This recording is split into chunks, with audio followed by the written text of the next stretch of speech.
नमस्कार मंडळी जर आपल्याकडे केशरी राशन कार्ड असेल तर आपल्यासाठी हा व्हिडिओ महत्त्वाचा असणार आहे। ही माहिती महत्त्वाची असणार आहे, कारण तर एका व्यक्तीला 170 रुपयाप्रमाणे आपल्याला अनुदानाची रक्कम ही जमा केली जात आहे। आता याचा अर्ज कसा करायचा आहे, कोणत्या शेतकऱ्यांच्या खात्यावर हे पैसे जमा केले जात आहेत, किती शेतकऱ्यांच्या खात्यावर हे पैसे जमा केले जात आहेत, आपल्या घरातील जर 5 व्यक्ती असतील तर त्याला पैसे किती मिळणार आहेत, 10 व्यक्ती असतील तर त्याला पैसे किती मिळणार आहेत, त्याचबरोबर जे काही पैसे असतील ते कोणत्या खात्यावरती जमा केले जात आहेत, कधीपासून याचं वाटप केलं जाणार आहे, संपूर्ण माहिती आपण या व्हिडिओच्या माध्यमातून समजून घेण्याचा प्रयत्न करणार आहोत।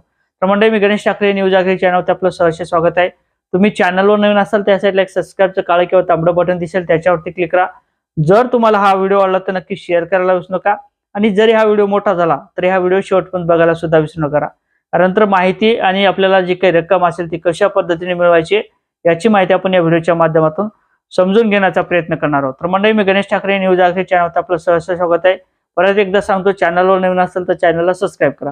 म्हणजे ज्यातील राशनधारक असतील, अनेक शेतकऱ्यांचे राशनचे जे काही पैसे असतील, राशन असेल ते बंद करण्यात आलेले आहे। म्हणजे ज्या शेतकऱ्यांकडे भरपूर जमीन आहे, 5 एकराच्या वरती जमीन आहे, अशी शेतकरी यामध्ये वगळण्यात आलेले आहे।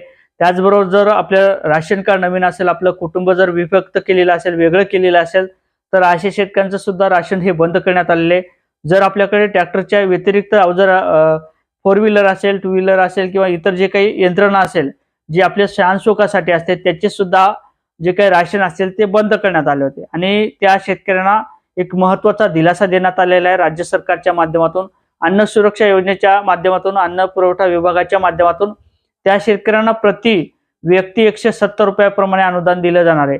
यापूर्वी 160 रुपयाप्रमाणे आपल्याला अनुदान दिलं जात होतं। मग तुमचं 2 वर्षाचं जर अनुदान असेल ते जमा झालं नसेल तर अशा शेतकऱ्यांना सुद्धा 2 वर्षाचं अनुदान असेल, 3 वर्षाचं अनुदान असेल, ते एकत्र जमा करण्याचं काम हे राज्य सरकारच्या माध्यमातून करण्यात आलेलं आहे। आता यासाठी कागदपत्र काय लागणार आहे, तर त्यासाठी तुम्हाला एक फॉर्म दिला जात आहे। फॉर्म मध्ये आपल्याला जे काही शपथपत्र असेल त्या शपथपत्रावरती आपल्याला सगळी माहिती द्यायची आहे। त्याचबरोबर तुमचं राशन कार्डात जेवढे व्यक्ती आहेत त्या सगळ्याचे आधार कार्ड त्या ठिकाणी जोडायचे। त्याचबरोबर तुमचं बँकेचं पासबुक हे महिलेचं द्यायचं आहे। म्हणजे कुटुंब प्रमुख कोणी असो, महिला असो किंवा पुरुष असो, त्या ठिकाणी फक्त महिलेचंच आपल्याला बँकेचं पासबुक द्यायचं आहे। ते सुद्धा तुमचं लाडक्या बहिणीचं खातं असेल तेच द्या, म्हणजे तुमचं डीपीटीला ते जोडलेलं आहे, म्हणून तुमच्या खात्यावर ते पैसे डायरेक्ट जमा केले जाणार आहे। आता अनेक लाडक्या बहिणीला नमो शेतकरी योजनेचे पैसे मिळतात, किंवा काही लाडक्या बहिणीला निराधारचे पैसे मिळतात। अशा लाडक्या बहिणीचं तेच बँकेचं पासबुक द्या, आणि विशेषतः तुमचं खातं हे डीपीटीला जोडलेलं असलं पाहिजे, असं कागद बँकेचं पासबुक आपण देऊन टाका। त्याचबरोबर तुमचे आधार कार्डचे जे काही झेरॉक्स असतील असे सर्वांच्या देऊन टाकायचे आहे। आता जर तुमच्या घरात 5 व्यक्ती असतील तर त्या प्रत्येकी व्यक्तीला 170 रुपयाप्रमाणे आपल्याला अनुदानाची रक्कम ही जमा केली जाते। 2 वर्षाची असो किंवा 3 वर्षाची असो, ही सगळी अनुदानाची रक्कम तुम्हाला जमा केली जाते। आता हा फॉर्म कुठे द्यायचा आहे, एकतर तुमच्या राशन दुकानदाराकडे तो फॉर्म द्या। तुमचा जो काही फॉर्म असेल तो जर नाही घेतला राशन दुकानदाराने, तर तुम्हाला जे काही तहसील या ठिकाणी अन्न सुरक्षा पुरवठा विभाग असेल त्या ठिकाणी आपल्याला तो फॉर्म द्यायचा आहे, आणि कागदपत्र द्यायचे, बँकेचं पासबुक, आधार कार्डचे झेरॉक्स, अशा सगळे आपल्याला कागदपत्र त्या ठिकाणी देऊन टाकायचे। आणि विशेषतः तुम्हाला एक 7/12 सुद्धा लागणार आहे।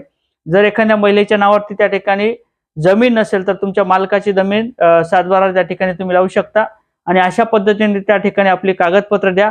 त्या ठिकाणी एक परत झेरॉक्स काढून घ्या, आणि त्या ठिकाणी एक वशी घ्या, जेणेकरून जर तुमचे पैसे जमा नाही झाले तर त्या ठिकाणी तुम्हाला त्याची पाठपुरावा करता येईल, आणि तुमचे पैसे का जमा झाले नाही त्याची विचारणा करता येईल। अशा पद्धतीने जे काही 2 वर्षाचे पैसे असतील, 3 वर्षाचे पैसे असतील, ते वाटप होण्याचं काम सुरू करण्यात आलेलं आहे। अनेक लाडक्या बहिणीच्या खात्यावर हे पैसे सुद्धा जमा होण्याची प्रक्रिया सुरू करण्यात आलेली आहे। आता आचारसंहिता संपतील, काही ठिकाणची आचारसंहिता संपलेली आहे, आणि त्याची जी काही रक्कम असेल त्या लोकसभा असतील, जिल्हा परिषद असतील, नगरपंचायतच्या निवडणुका असतील, ह्या झाल्यानंतर तुमच्या खात्यावरती हे पैसे जमा केले जातील। म्हणजे यापूर्वीच हे पैसे जमा होण्याचं काम सुरू केलं जाईल। अनेक शेतकऱ्यांच्या खात्यावर हे पैसे जमा होताना दिसत आहेत। जर तुमच्या खात्यावरती पैसे जमा झाले नसेल तर तुम्ही त्या राशन दुकानदाराला ती माहिती विचारू शकता, किंवा जे काही कृषी विभाग असेल, पुरवठा विभाग असेल, अन्न सुरक्षेच्या त्या ठिकाणी सुद्धा तुम्ही ती माहिती घेऊ शकता। अशा पद्धतीने एक महत्त्वपूर्ण असं अपडेट होतं। नक्की चॅनलवर नवीन असेल तर चॅनलला सबस्क्राइब करा, व्हिडिओ आवडला तर लाईक आणि शेअर करायला सुद्धा विसरू नका। जय शिवराय।